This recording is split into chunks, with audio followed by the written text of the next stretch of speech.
এবারে বক্তব্য রাখবেন আজকের অনুষ্ঠানের বিশেষ অতিথি, পরিবেশ, বন ও জলবায়ু পরিবর্তন মন্ত্রণালয়ের মাননীয় প্রতিমন্ত্রী জনাব শেখ ফরিদুল ইসলাম এমপি। মাননীয় প্রতিমন্ত্রীকে তাঁর বক্তব্য প্রদানের জন্য বিনীত অনুরোধ করছি।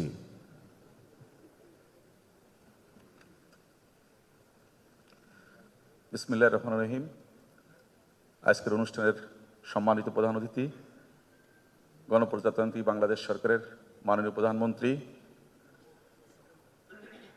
জনাব তারেক রহমান, আমাদের পরিবেশ, বন ও জলবায়ু পরিবর্তন মন্ত্রণালয়ের মাননীয় মন্ত্রী, বিশেষ সহকারী, মঞ্চে বিশিষ্ট মন্ত্রণালয়ের নেতৃবৃন্দ, সামনে বিশিষ্ট আমাদের বিভিন্ন মন্ত্রণালয়ের মন্ত্রীবৃন্দ, মন্ত্রিপরিষদের সদস্যবৃন্দ, মাননীয় সংসদ সদস্যবৃন্দ এবং সুধীবৃন্দ, এক্সেলেন্সিস অ্যান্ড ডেভেলপমেন্ট পার্টনার্স, আসসালামু আলাইকুম অ্যান্ড ভেরি গুড মর্নিং।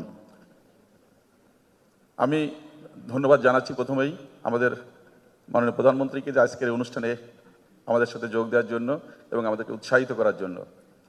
আমরা যারা পরিবেশ নিয়ে কাজ করছি, আমি একজন পরিবেশকর্মী হিসেবে দীর্ঘদিন পরিবেশের সাথে যুক্ত ছিলাম। আমি আসলে লিখিত বক্তব্য আমার মন্ত্রণালয় থেকে দিয়েছি, আমি ওটা দিতে চাই না। মাননীয় প্রধানমন্ত্রীর সাথে কাজের অভিজ্ঞতা আমি কিছু শেয়ার করতে চাই। দায়িত্ব নেওয়ার পরেই এবছরই প্রথমবারের মতো আমরা কিছু গুরুত্বপূর্ণ কাজ করেছি। যেমন আমাদের ম্যানগ্রোভ বন, সুন্দরবন, গত 23 বছরে 27 বার আগুন লেগেছে। এবছরই প্রথমবারের মতো আগুন লাগেনি। আমরা সেটার জন্য পদক্ষেপ নিয়েছি। আমরা যখন দায়িত্ব নিয়েছি 8,000 মতো ব্রিক ফিল্ড ছিল, অধিকাংশই ইল্লিগাল। আমরা প্রায় 500-র মতো ব্রিক ফিল্ড আমরা সেখান থেকে সরাইছি এবং এখন 7,500 মতো আছে। আমাদের মাননীয় প্রধানমন্ত্রীর নির্দেশনায় বিকল্প কিভাবে পরিবেশ বান্ধব এই ইট বা ব্লক তৈরি করা যায় সেটার জন্য আমি ভিজিট করেছি, তাদের সঙ্গে আমরা তথ্যপত্র নিয়েছি। আমরা আশা করব আগামীতে সরকারের সকল পর্যায়ে আমাদের যে ব্লক আছে সেটাকে আমরা জাতীয় পর্যায়ে উন্নীত করতে পারবো এবং সারা বাংলাদেশে এটার মধ্য দিয়ে পরিবেশ দূষণের যে একটা বড় খাত, ইটের যে পলিউশন, সেটা থেকে আমরা মুক্ত করতে পারবো।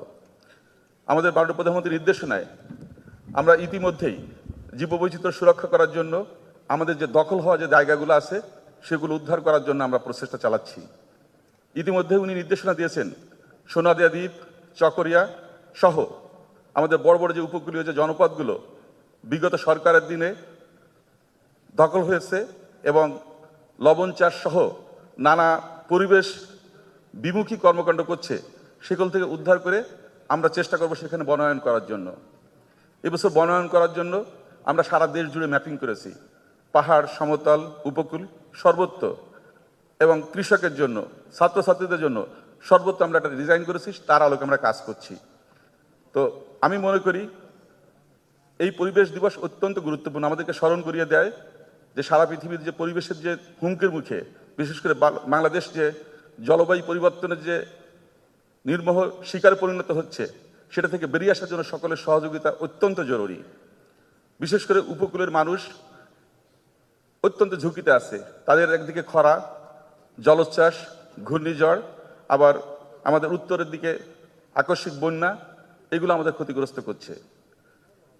আমরা আমাদের যে সারা পৃথিবীর যে আহ্বান, ন্যাচার বেস সলিউশন, অর্থাৎ প্রকৃতি নির্ভর সমাধান, সেটার দিকে আমরা কিন্তু হাঁটছি এবং আমাদের প্রত্যেকটা পদক্ষেপ মাননীয় প্রধানমন্ত্রীর নেতৃত্বে যে আমাদের যে প্রধান যে খাতগুলো, প্রত্যেকটা কিন্তু ন্যাচার বেস সলিউশনের উপর কিন্তু গুরুত্ব দেওয়া হয়েছে, প্রকৃতির উপর গুরুত্ব দেওয়া হয়েছে। আমাদের 25 কোটি বৃক্ষরোপণ কর্মসূচি, খাল খনন কর্মসূচি, আমাদের যে রিনিউয়েবল এনার্জি নিয়ে কর্মসূচি, আমাদের বৈদ্যুতিক বাস সহ বিভিন্ন যে ইন্ট্রোডিউস করা হচ্ছে, প্রত্যেকটা সেক্টরে আমরা চেষ্টা করছি কিভাবে আমরা ঘুরে দাঁড়াতে পারি। পাশাপাশি বিশ্ব সম্প্রদায়ের সাথে আমরা অ্যাপ্রোচ করছি যে আমাদের পার্ট আমরা করছি, সুতরাং আপনাদের পার্ট আপনাদেরকে করতে হবে। এবং তারা কিন্তু এবছর আমাদেরকে ভূয়সী প্রশংসা করেছে। আমি মন্ত্রণালয়ের পক্ষ থেকে গত মাসে আমি জিইএফ এর সম্মেলনে উজবেকিস্তান গিয়েছিলাম এবং পরিবেশের একটা সম্মেলনে জার্মানি গিয়েছিলাম। আমি দেখেছি প্রত্যেকটা ইন্টারন্যাশনাল কমিউনিটি আমাদের এই যে অ্যাক্টিভিটিস তারা অ্যাপ্রিসিয়েট করেছে এবং তারা কিন্তু আমাদেরকে সর্বোত্তক সহযোগিতা করার জন্য তারা অঙ্গীকার ব্যক্ত করেছে, যেটা প্যারিসে আমরা আশা করছি COP 31 তার্কিতে সেটা হয়তো সফলভাবে আমরা সম্পন্ন করতে পারবো। আমরা মনে করি যে আমাদের যে কর্মকাণ্ড সেগুলোর ভিতর আমাদের সবাইকে সম্পৃক্ত করতে হবে।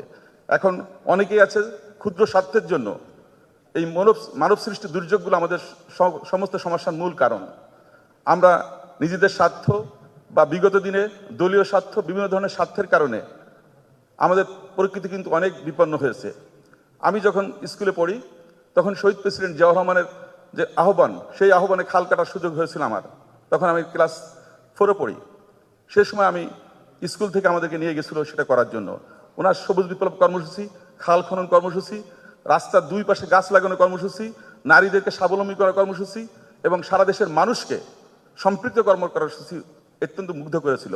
উনি একটি স্লোগান দিয়েছিলেন, আমাদের 7 কোটি মানুষের 14 কোটি হাতকে কাজে লাগাতে হবে।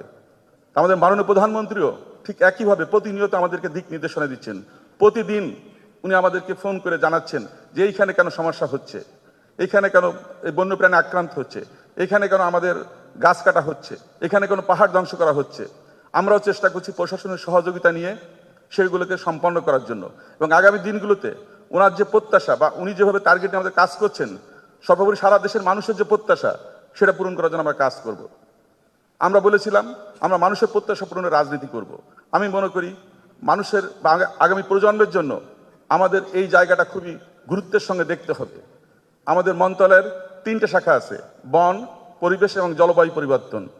আমি মনে করি আমাদের যারা কর্মকর্তা আছে তাদেরকে পুরনো ধ্যান ধারণা থেকে বেরিয়ে আসতে হবে, যাতে আমরা সত্যিকার অর্থে একটি কার্যকর পদক্ষেপ নিয়ে আমাদের দেশটাকে সুন্দরভাবে আগামী প্রজন্মের জন্য একটি নিরাপদ বাংলাদেশ করতে পারি। মাননীয় প্রধানমন্ত্রী একটি আহ্বান জানিয়েছিলেন 13ই জুন উনি যখন আমাদের বৃক্ষরোপণ কর্মসূচি উদ্বোধন করেন, তখন উনি বলেছিলেন যে আসুন আমাদের সন্তানদের বুক ভরে নিঃশ্বাস নিতে একটি করে গাছ লাগাই। আমি আজকের অডিয়েন্সে যারা আছেন তাদের সবাইকে বলবো যে আসুন আমাদের সন্তানদের সাথে আমরা ওনার ডাকে সাড়া দিয়ে আমরা সেটাকে বাস্তবায়ন করি। আগামীতে ইনশাল্লাহ আমাদের সবার সহযোগিতায় এবং সবাই মিলে এই দেশটিকে আমরা এগিয়ে নেব সেই প্রত্যাশা রাখছি এবং আগামী প্রজন্মের জন্য একটি বাসযোগ্য বাংলাদেশ, একটি বাসযোগ্য পৃথিবী আমরা গড়ে তুলব সেই প্রত্যাশাকে শেষ করছি। ধন্যবাদ সবাইকে। আসসালামু আলাইকুম। খুদা হাফেজ। বাংলাদেশ জিন্দাবাদ। ধন্যবাদ মাননীয় প্রতিমন্ত্রী।